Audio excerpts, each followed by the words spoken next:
Hahayaan ba natin na sa susunod na 20 taon, 20 years from now, 2060, mangyayari ba ito ulit? Kaya naman, kaya ngayon, mga Gen Z, mga millennial, lahat ng mga henerasyon ng mamayang Pilipino, taas kamao tayo! Ito ang simula ng ating patuloy na pakikibaka para sa alternatibong panlipunang pagbabago. Magmulat, maglingkod, makibaka, marinig natin ang chant natin, Marcos Singilin! Duterte Managutin! Enzo Recto, kalaban ang katiwalian at kasinungalingan, kakampi sa katotohanan at kabutihan.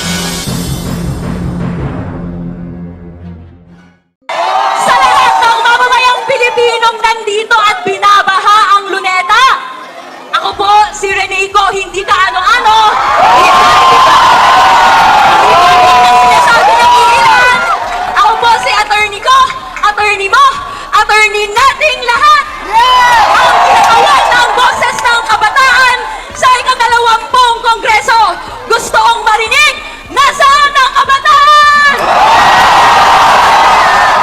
Gusto kong marinig yung nasa likod. Andyan ba kayo mga kabataan?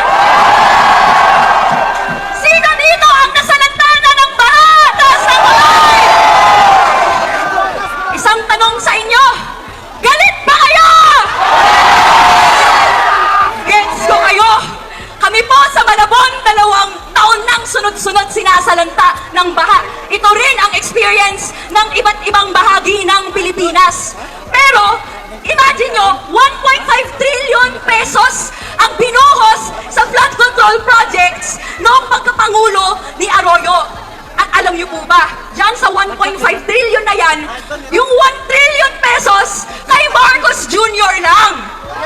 So, ang tanong ko sa inyo, ramdam niyo ba ang 1 trillion pesos flood control projects?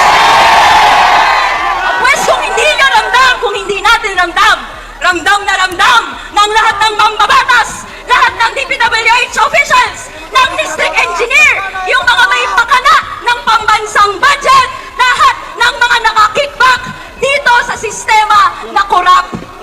Ang tanong sa kanila, may inspiration ata sila. Parang ginagaya nila ang Imeldefic lifestyle ni Imelda Marcos na nagsimula ng lahat.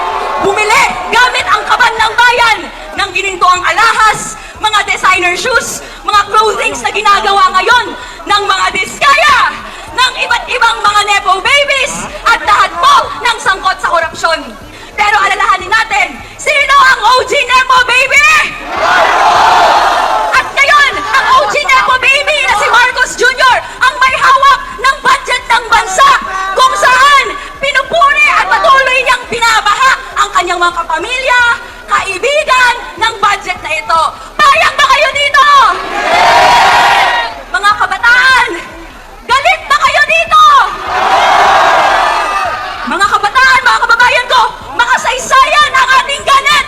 Ang galit sa pangungurakot ang nagtanggal sa pwesto noong 1986 kay Marcos Sr. kung saan dahil ginutom niya at pinapatay ang mga Pilipino habang sila yaman na yaman, tinanggal sa pwesto. Ang galit din sa pangungurakot ang nagtanggal kay Erap noong 2001 dahil sinugal niya ang pera ng taong bayan. Ngayon po, hindi lang sapat na magalit tayo ngayon. Kailangan panghawakan natin ang galit natin. Tuloy-tuloy na panghawakan ito at gamitin para organisahin at magpakilos ng mas marami pa. Hahayaan ba natin na sa susunod na 20 taon, 20 years from now, 2060, mangyayari ba ito ulit? Kaya naman, ang hamon sa atin, sa kabataan, sumali ng organisasyon, magkaroon ng mga aktibidades kung saan ilalapaganap natin ang alternatibong politika ng pagbabago. Hindi na itong bulok, korap, at pahirap na sistema sa mamayang Pilipino. Kaya ngayon, mga Gen Z, mga millennial, lahat ng mga henerasyon ng mamayang Pilipino, taas kamao tayo! Ito ang simula ng ating patuloy na pakikibaka para sa alternatibong panlipunang pagbabago. Magmulat, maglingkod, makibaka, Marinig natin ang chant natin, Marcos Singilin! Duterte Managutin! Pag-asa ng bayan! Kabatan! Ang tao! Ang bayan! Ngayon ay lumalaban! Ngayon ay lumalaban! Ang tao! Ang bayan! Lakay! Lakay! Lakay! Hoy! Ako si Laila de Lima. Mamayang Liberal or ML Party List sa Kongreso. Magandang umaga po sa inyong lahat except sa mga korap at ganit sa pera. Hindi sila welcome dito. Bawal na bawal sila. Sabi po ni BBM, kung hindi lang daw po siya Pangulo, sasama siya sa anak. Well, nandito tayo, hindi lang dahil hindi tayo presidente, kundi punong-puno na tayo sa sagad sa buto ng mga nagiging buwaya at demonyo. Saan nga ba yung mga mambabatas natin? Wala sila dito. Malamang siguro ay iniisip na nila yung 1 trilyon na alibay para makalusot. Dahil iniisip na nila yung loyalty check at yung kung saan nila dadalhin yung kanilang mga ninakaw. Kaya wala sila dito. Nakita niyo ba? Nakita niyo ba yung mga bulto-bultong pera? Isang distrito at isang probinsya pa lang ho yun. Ilang pa ho kayang mga mesa ang mga pinupuno nila ng mga nakaw na yaman. Habang paulit-ulit po yung pagbabaha sa atin. Habang hirap ang ordinaryong Pilipino na pagkasyahin ang sweldo para sa edukasyon, para sa pagkain, para sa kalusugan at mga bayarin. Ayun sila, hayahay, pasarap sa kanilang buhay.